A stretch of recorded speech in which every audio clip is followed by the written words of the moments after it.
नहीं तो परिणाम अच्छा नहीं होगा।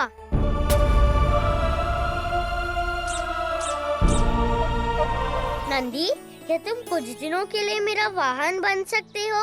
नहीं गणेश, ये नहीं हो सकता। मुझ पर तो भगवान शिव सवारी करते हैं।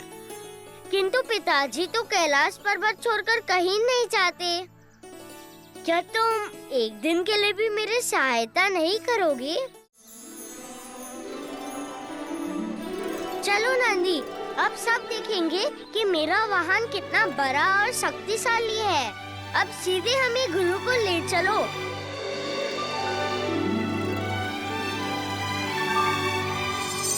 उस बादल से कितनी अद्भुत रोशनी निकल रही है। उस बादल के पीछे कोई अप्सरा है। नंदी, हमें उस ओर लेके चलो। पर कहीं हम किसी संकट में न पड़ जाएं। मेरे होते हुए तुम्हें डरने की कोई आवश्यकता नहीं है नंदी।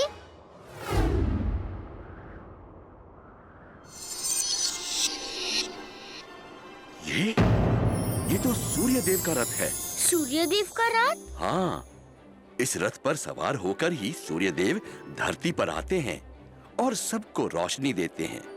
और जब वो रथ पर वापस चले जाते हैं तो रात हो जाती है। किंतु अभी तो सूर्य देव इस रथ पर नहीं है। अभी वो आसमान में विराजमान हैं और धरती को रोशनी दे रहे हैं। और जब वो इस रथ पर सवार होकर वापस अपने महल आ जाएंगे तब रात होगी।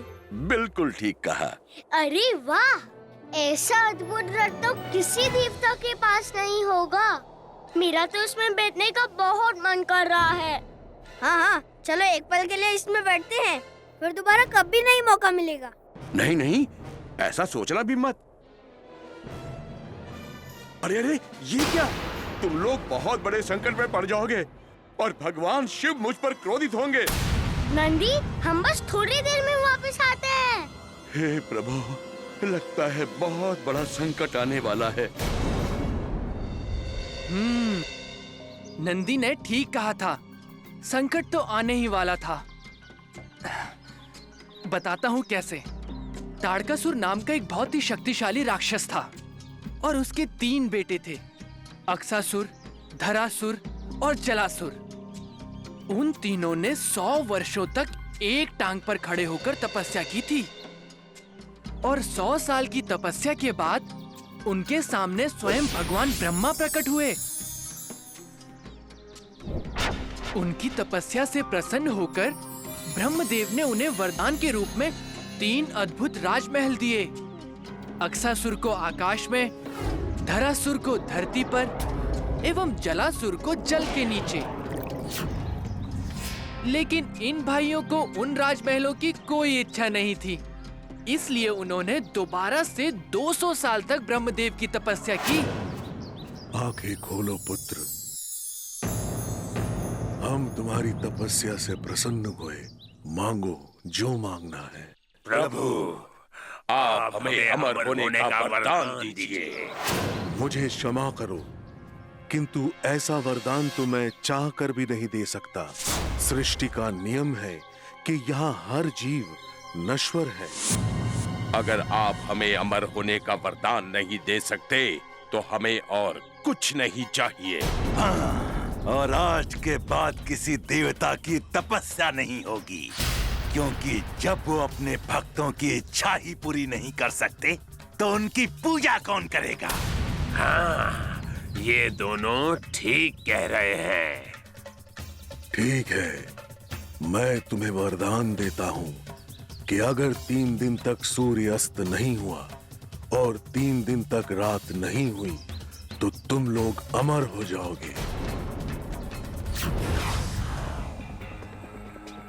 सूरज 3 दिन तक अस्त न हो और 3 दिन तक रात न हो, ये कैसे हो सकता है? ब्रह्मदेव हमें मूर्ख बना रहे हैं। ये तो संभव ही नहीं है। हमारी 100 साल की तपस्या व्यर्थ हो गई। अब हम क्या करें? एक रास्ता है। तुम्हें पता है कि सूर्य देव धरती पर एक रथ पर सवार होकर आते हैं। वो रथ 3 घोड़ों द्वारा चलाया जाता है। अगर हम तीनों वो तीनों घोड़े चोरी करके 3 दिनों के लिए अलग अलग जगहों पर छुप जाएं तो हाँ, हमें कोई नहीं ढूंढ पाएगा। रथ के ना मिलने पर सूरज अस्त भी नहीं होगा और फिर कभी रात भी नहीं होगी। हमारे पास अधिक समय नहीं है। चलो उस रथ को ढूंढते हैं।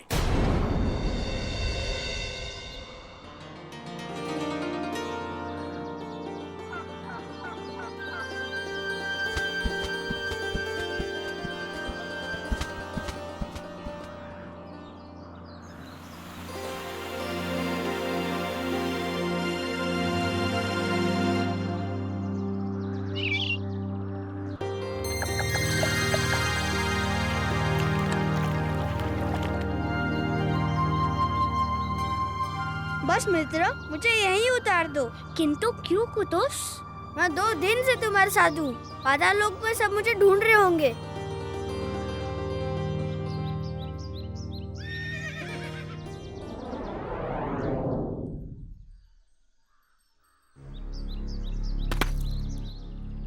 मैं झटपट वापस आने की कोशिश करूंगा, लेकिन आज ही तुम ये रात वापस कर देना, नहीं तो तुम बहुत बड़ी कठिनाई में फंस जाओगे। हाँ मित्रों, मैं आज ही ये रथ वापस कर दूंगा।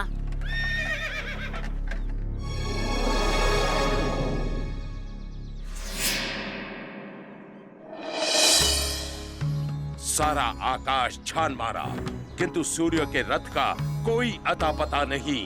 कहीं ये भी कोई देवताओं की चाल तो नहीं? लगता है देवताओं ने हमारे डर से सूर्य के रथ को कहीं छुपा दिया है। नहीं भैया, उस रथ को किसी ने नहीं छुपाया है। वह रथ तो भगवान शिव के 5 वर्षीय बालक घूमने के लिए ले गए हैं। अच्छा, ये तो तुमने बहुत अच्छी सूचना दी। एक 5 वर्षीय बालक से तो रथ छीनना अत्यंत सरल काम है, लेकिन वो बालक हमें मिलेगा कहाँ? मुझे पता चला है कि वो बालक महर्षि कश्यप का शिष्य है। क्या पता हमें वो वहीं मिले? तो देर किस बात की है? चलो चलते हैं। हाँ। तो बालकों, योगा 2 प्रकार के होते हैं, क्रिया योगा एवं हाथ योगा। आज का दिन कितना लंबा है ना? और सूरज है कि ढलने का नाम ही नहीं लेता। बालकों, अब कक्षा समाप्त होती है।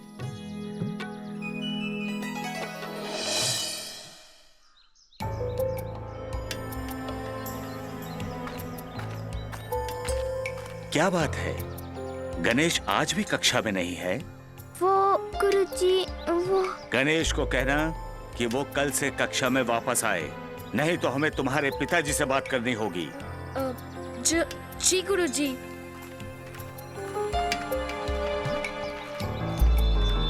लगता है गणेश वापस कैलाश पर्वत चला गया। मैंने सारा जंगल छान मारा, किंतु वो कहीं भी नहीं है। चलो उसे दोबारा ढूंढते हैं। अगर वो नहीं मिले तो हमें अपने माता पिता को बताना होगा।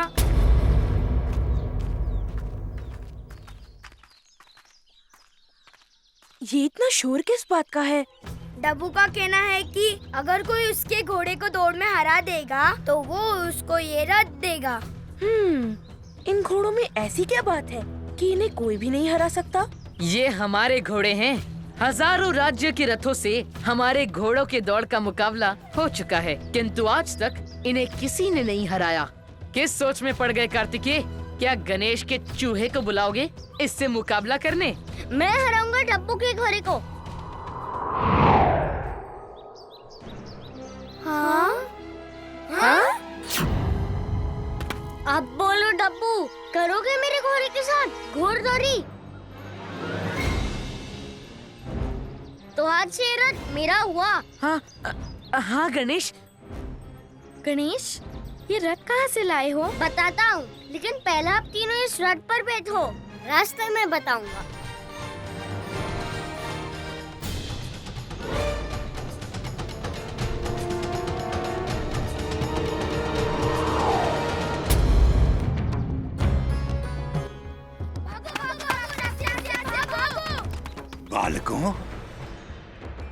तुम्हें कोई नुकसान नहीं पहुंचाएंगे। हम तो यहाँ गणेश नाम के एक बालक को ढूंढ रहे हैं जो हमारा रथ चोरी करके ले गया है।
कार्टून्स देखने के लिए धन्यवाद। नए एपिसोड्स देखने के लिए लाइक, शेयर और सब्सक्राइब कीजिए।